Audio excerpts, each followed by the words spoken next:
រឿងពាក្យសុភាសិតតម្លៃ30ដំឡឹងដកស្រង់ចេញពីប្រជុំរឿងព្រេងខ្មែរភាគ1កាលពីព្រេងនាយមានជនពីរនាក់ប្តីប្រពន្ធបុរសជាប្តីបានឃើញគេរៀនរបៀនពូកែចង់រៀនណាស់យកប្រាក់30ដំឡឹងលាប្រពន្ធដើរទៅរករៀនដើរពីស្រុកមួយដល់ខេត្តមួយឮគេថាទីត្រង់ណាមានអ្នកចេះរបៀនអាគមគាថាពូកែក៏ទៅរកត្រង់នោះទៅដល់ជួបនឹងគ្រូណាពូកែគេសូត្រឲ្យស្ដាប់គេធ្វើឲ្យមើលដូចម្ដេចក៏ចេះតែមិនចូលចិត្តលុះដើរឆ្ងាយទៅក៏បានជួបនឹងតាចាស់ម្នាក់តាចាស់សួរថាអ្នកឯងទៅណាដើរមកតែម្នាក់ឯងស្វះស្វែងរកអ្វីបុរសនោះឆ្លើយថាឱតាអើយខ្ញុំមកនេះត្បិតឮគេថានៅទីនេះមានគ្រូចេះរបៀនពូកែបានជាខ្ញុំខំសង្វាតមកក្រែងតាចេះដឹងប្រដៅចៅផងតាចាស់ឆ្លើយថាតាមានរបៀន3បទតម្លៃ30ដំឡឹងបើចៅឯងកាន់ជាប់ចៅឯងមិនច្បុតទេគង់បានដូចចិត្តបើមានកិច្ចមានដំណើរអ្វីឲ្យសូត្ររបៀនតានេះចុះពូកែណាស់បុរសនោះថាតាសូត្រឲ្យខ្ញុំស្ដាប់មើលបើខ្ញុំចូលចិត្តខ្ញុំយកតានោះសូត្រឲ្យស្ដាប់ថារពឹសដៃផ្ទៃឆ្អែតដេកយប់កុំនិយាយនឹងស្រីឃ្លានកុំអាលស៊ីបុរសនោះស្ដាប់បានចូលចិត្តក៏ប្រគល់ប្រាក់30ដំឡឹងឲ្យតានោះហើយទន្ទិញរបៀនទាំង3បទនោះចាំស្ទាត់រត់មាត់ឯតាចាស់ប្រាប់ថាបើចៅកាន់របៀនទាំង3នេះបានតាឲ្យទៅទេមិនយកតម្លៃទេហើយតាចាស់ប្រគល់ប្រាក់ឲ្យបុរសនោះវិញ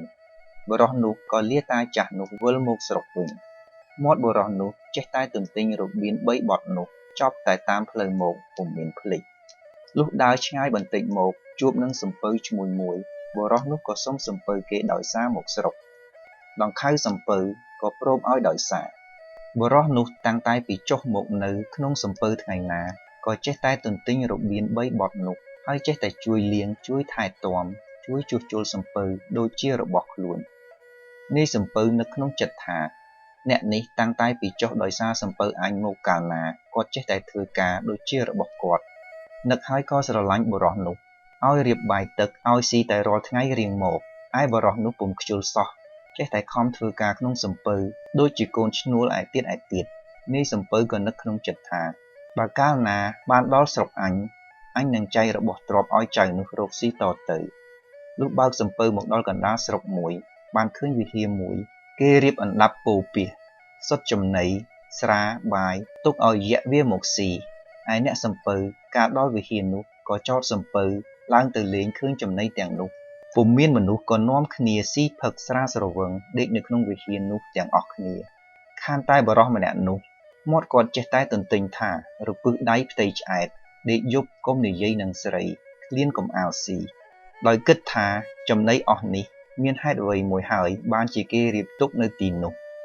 ឥឡូវអ្នកទាំងអស់នេះស៊ីគង់តែមានភ័យមិនខានគិតដូច្នោះហើយពុំហ៊ានស៊ីឡើងទៅពួនលើធ្នឹមវិហារដោយស្ងៀមស្ងាត់ចាំលបមើលលុះដល់ថ្ងៃត្រង់យក្សមកដល់ហើយវាខឹងខ្លាំងណាស់ថានរណាហ៊ានមកស៊ីចំណីអស់នេះយក្សថាហើយក៏ប្រើដំបងមកវាយមនុស្សដែលដេកនោះស្លាប់អស់ទៅឯដំបងក៏វិលមកខាងយក្សវិញហើយយក្សកាច់កអស់មនុស្សទាំងនោះស៊ីអស់ទៅរួចក្រឡេកមើលក្រឡេមក្រលើមបុរសឃើញយក្សភ័យណាស់មាត់ចេះតែទន្ទិញរបៀន3បទហើយគិតថាបើអញស្រែកក្រែងយក្សវាឮឃើញអញហើយវានឹងស៊ីអញទៀតគិតហើយក៏លោតចុះពីលើធ្នឹមស្រែកវះឡើងយក្សភ័យណាស់រត់ចោលដំបងទៅបាត់បុរសនោះបានដំបងវាយឯងហើយក៏ដើរត្រឡប់មកស្រុកចោលសំពៅនៅកំពង់វិហារនោះឯងលុះដើរមកដល់ផ្ទះក្នុងវេលាយប់បុរសនោះយកដំបងទៅលាក់ក្រោមជណ្ដើរយកថ្មសង្កត់លើហើយឡើងទៅដេកលើផ្ទះប្រពន្ធសួរប្រាប់ប្រពន្ធថាចាំព្រឹកសឹមនិយាយប្រាប់ក្រោយពេលដែលប្តីទៅប្រពន្ធនៅផ្ទះវាមានសហាយវេលាយប់ដែលប្តីមកដល់ផ្ទះសហាយនោះវាបានមកស្ដាប់នៅក្រោមផ្ទះវាចង់ដឹងរឿងឆាប់វាឲ្យមេស្រីសហាយវាសួរថាដំណើរដូចម្ដេចក៏ចាំព្រឹកទើបនិយាយបានប្រពន្ធចេះតែអោបអង្អែលព្រមពុំបានប្តីក៏និយាយប្រាប់ថាអញនិយាយនឹងឯងនេះខុសគ្រូហើយត្បិតគ្រូផ្ដាំថាដេកយប់កុំនិយាយនឹងស្រីឥឡូវនេះអញនិយាយខុសបណ្ដាំគ្រូហើយប្រពន្ធសួរថាអ្នកទៅបានរបស់អ្វីមកខ្លះ ប្តីថាបានតែរបៀង3បត់ហើយត្រឡប់មកវិញដល់ពាក់កណ្ដាលផ្លូវបានដំបងវាយឯងទៀតប្រពន្ធសួរថាដំបងវាយឯងនោះទុកនៅឯណាឥឡូវនេះខ្ញុំចង់ឃើញប្តីថាអញទុកក្រោមជណ្ដើរយកថ្មគ្របថាហើយក៏ដេកលក់ទៅសហាយលោកស្ដាប់ឮហើយក៏ទៅក្រោមជណ្ដើររើសយកដំបងនោះទៅបាត់ទៅលុះព្រឹកប្រហៀមស្រាងឡើងបរោះនោះរលឹកពីដេកចុះទៅរកដំបងពុំឃើញក៏ប្រាប់ប្រពន្ធថាអញប្រាប់មិនជឿអញថាខុសគ្រូហើយឯងចេះតែលួងអញទាល់តែអញប្រាប់ឥឡូវនេះមនុស្សលឺវាលួចយកដំបងបាត់ហើយប្រពន្ធឮហើយដឹងថាសហាយលួចក៏មិនស្ដីដណ្ដាំបាយឲ្យប្តីស៊ីរួចហើយបរោះនោះក៏យកខ្សែមកចងថ្មដែលគ្រប់ដំបងនោះនាំទៅប្តឹងមេស្រុកឲ្យជំនុំជម្រះរកចោលឲ្យមេស្រុកពុំដឹងបើជំនុំជម្រះដូចម្ដេចពីព្រោះថ្មមិនចេះនិយាយស្ដីគេជេរថាអាកំព្រើលតាំងពីដូនតាមកនរណាដែលឃើញដំបងវាយឯងគេគំរាមហើយគេដេញចេញទៅបរោះនោះចេះតែអូសថ្មទៅប្តឹងតាំងពីមេស្រុកទៅដល់លោកយមរាជអ្នករាជការគ្រប់ក្រសួងចេះតែដេញចេញគេថាមនុស្សឈួតគេមិនឲ្យចូលបរោះអូសថ្មទៅថ្វាយស្ដេចទ្រង់សួរសពគ្រប់ហើយទ្រង់មានព្រះបន្ទូលប្រាប់អស់នាម៉ឺនថាមែនបានគេថាមានប្រឡាយបានទឹកវាហូរមានសម្រាមបានឆ្កែវាជុះអស់នាម៉ឺនកុំថាវាឈួតសេចក្ដីនេះមែនហើយបានជាវាហ៊ានថាស្ដេចមានបន្ទូលប្រាប់បរោះថាណាហើយវិលទៅផ្ទះចោះកាលណាអញប្រើឲ្យគេទៅហៅសម្មកបរោះនោះទទួលថាព្រះករណាថ្លៃវិសេសហើយក្រាបថ្វាយបង្គំលាទៅវិញក្រោយពេលបរោះនោះទៅស្ដេចទ្រង់ព្រះរាជបញ្ជាឲ្យប្រាប់បណ្ដារាស្ត្រថាបិទស្ដេចឲ្យអស់ព្រះស្នំចេញរាំ3ថ្ងៃ3យប់ឲ្យបណ្ដារាស្ត្រមើលតាមចិត្តពុំមានខាត់ខាំងឡើយហើយទ្រង់ឲ្យរៀបលេងល្ខោនកាលនោះអស់រាស្ត្រសឹងតែចូលទៅមើលគ្រប់គ្នាស្ដេចទ្រង់យាងចូលទៅក្នុងព្រះរាជដំណាក់ជ្រើសរើសព្រេងក្រអូបយ៉ាងឯកមួយដបដែលសម្រាប់តែស្ដេចអស់រាស្ត្រនឹងនាម៉ឺនពុំដែលមានទ្រង់ប្រើអាមាត្យម្នាក់យកទៅឲ្យបរោះនោះហើយប្រាប់ថាស្ដេចទ្រង់ព្រះរាជទានឲ្យអ្នកឯងនិងប្រពន្ធអ្នកឯងលៀបប៉ុន្តែឲ្យអ្នកឯងនៅផ្ទះកុំទៅមើលល្ខោនឲ្យតែប្រពន្ធទៅមើលបានហើយអាមាត្យអ្នកយកទៅឲ្យប្រាប់សពគ្រប់ហើយវិលទៅក្រាបបង្គំទូលស្ដេចវិញបរោះនោះបានប្រេងក៏ហៅប្រពន្ធមកហុចប្រេងទៅឲ្យប្រាប់ថាព្រះករណាជាម្ចាស់ជីវិតទ្រង់ព្រះរាជទានប្រេងនេះមកព្រោះទ្រង់អាណិតស្រឡាញ់យើងឲ្យយើងលាបទៅមើលល្ខោននឹងគេតែឥឡូវនេះអញឈឺក្បាលឯងយកទៅលាបហើយទៅមើលល្ខោននឹងគេចុះឯប្រពន្ធលើកដីបើកឲ្យទៅហើយឲ្យទាំងប្រេងទៅលាបផងដូច្នោះអរពុនពេកដោយពុំបានដឹងកលជាគេចាប់ក៏យកប្រេងទៅឲ្យសហាយលាបផងហើយបណ្ដាលគ្នាទៅមើលល្ខោនឈរទន្ទឹមគ្នាលុះបន្តិចទៅស្ដេចទ្រង់ធុំក្រអូបប្រេងនោះទ្រង់ខ្សឹបប្រាប់នាម៉ឺនម្នាក់ចូលទៅហិតក្លិនអស់បណ្ដារាស្ត្រដែលមើលល្ខោនទាំងប៉ុន្មានបើធុំក្លិនប្រេងក្រអូបយ៉ាងនោះប៉ុន្មានអ្នកចូលអ្នកនាំមកឲ្យអញជាឆាប់នាម៉ឺននោះក្រាបថ្វាយបង្គំហើយទៅហិតមនុស្សឯទៀតមិនធុំសោះធុំតែប្រុសម្នាក់ស្រីម្នាក់ដែលឈរទន្ទឹមគ្នាលាបប្រេងក្រអូបទាំងពីរនាក់នោះក៏នាំទាំងប្រុសទាំងស្រីយកទៅថ្វាយស្ដេចឲ្យលែងរាំទៅហើយទ្រង់ឲ្យហៅទាំងប្រុសទាំងស្រីមកដល់ហើយទ្រង់សួរថានេះជាប្រពន្ធចៅឯងមែនឬបរោះនោះក្រាបទូលថាមែនទ្រង់មានព្រះបន្ទូលសួរទៅប្រុសសហាយនោះថាឯងបានទៅលួចដំបងចៅនេះមែនឬសហាយនោះក្រាបបង្គំទូលថាលួចមែនទ្រង់ឲ្យទៅយកដំបងនោះមកឲ្យយកសហាយទាំងប្រុសស្រីនោះទៅដាក់ច្រវាក់ធ្វើទោសបរោះជាម្ចាស់ដំបងក្រាបថ្វាយបង្គំសុំទោសហើយក៏ប្រគល់ទាំងផ្ទះសម្បែងទាំងប្រពន្ធឲ្យទៅសហាយនោះទាំងអស់ដោយពុំមានខឹងអ្វីឡើយប្រុសសហាយនោះអរណាស់សំពះសុំទោសរួចវិលទៅវិញឯបរោះម្ចាស់ដំបងថ្វាយដំបងទៅស្ដេចហើយក្រាបលាទៅទៀតស្ដេចខត់ក៏ពុំព្រមទ្រង់មានព្រះបន្ទូលថាដំបងវាយឯងនេះថ្លៃណាស់ទ្រង់ព្រះរាជាអនុញ្ញាតឲ្យបើកឃ្លាំងមាសប្រាក់ឲ្យបរោះនោះយកតាមចិត្តបរោះនោះរើសអស់ទាំងឃ្លាំងមាសប្រាក់អំបាលនោះទៅឃើញកាំបិតបន្ទោះមួយចាស់នៅក្រោមឃ្លាំងក៏យកកាំបិតនោះនិងប្រាក់បន្តិចបន្តួចគ្រាន់ចាយតាមផ្លូវហើយចូលទៅក្រាបថ្វាយបង្គំលាស្ដេចដើរចេញទៅទៀតស្ដេចពុំមានព្រះបន្ទូលអ្វីទេតែអស់នាម៉ឺនគេថ្មាស់តេះដៀលបរោះនោះថាជាមនុស្សឆោតប្រាក់មាសមិនយក ទៅយកឯកំបិតច្រេះស៊ីបរោះនោះក៏ដើរចេញអំពីនគរនោះបានទៅដល់នគរមួយដទៃទៀតជួនជាថ្ងៃនោះស្ដេចនគរនោះទ្រង់មានព្រះបន្ទូលបង្គាប់សេដ្ឋីម្នាក់ថាព្រឹកស្អែកទ្រង់នឹងទៅក្រសាលព្រៃឲ្យមហាសេដ្ឋីធ្វើរទេះមួយយ៉ាងល្អល្អះឲ្យឆ្លាក់ក្បាច់លាបលូនឲ្យហើយឲ្យទាន់ក្នុងពេលព្រឹកស្អែកនេះបើធ្វើពុំទាន់នឹងយកទោសដល់ជីវិតរីឯមហាសេដ្ឋីនោះធ្វើពុំទាន់ហើយពុំធ្វើរទេះបែរជាធ្វើមកឈូសទៅវិញថ្ងៃនោះជួនជាបរោះនោះដើរទៅឃើញសេដ្ឋីនោះកំពុងតែធ្វើបុណ្យក៏សួរថាចុះលោកមានការអ្វីបានជាធ្វើបុណ្យមានក្រាមឈូសផងដូច្នោះគេប្រាប់ថាស្ដេចឲ្យធ្វើរទេះមួយលាបលូនយ៉ាងល្អឲ្យទាន់ព្រឹកនេះស្ដេចក្រសាលព្រៃបើធ្វើពុំទាន់ស្ដេចនឹងយកទោសដល់ជីវិតឥឡូវនេះមហាសេដ្ឋីធ្វើពុំទាន់ដឹងខ្លួនថាស្លាប់បានជាធ្វើមកឈូសធ្វើបុណ្យទៅវិញបរោះនោះឆ្លើយថាក្រអីប៉ុណ្ណឹងឲ្យតែបាយខ្ញុំស៊ីខ្ញុំនឹងធ្វើឲ្យទាន់ព្រឹកនេះ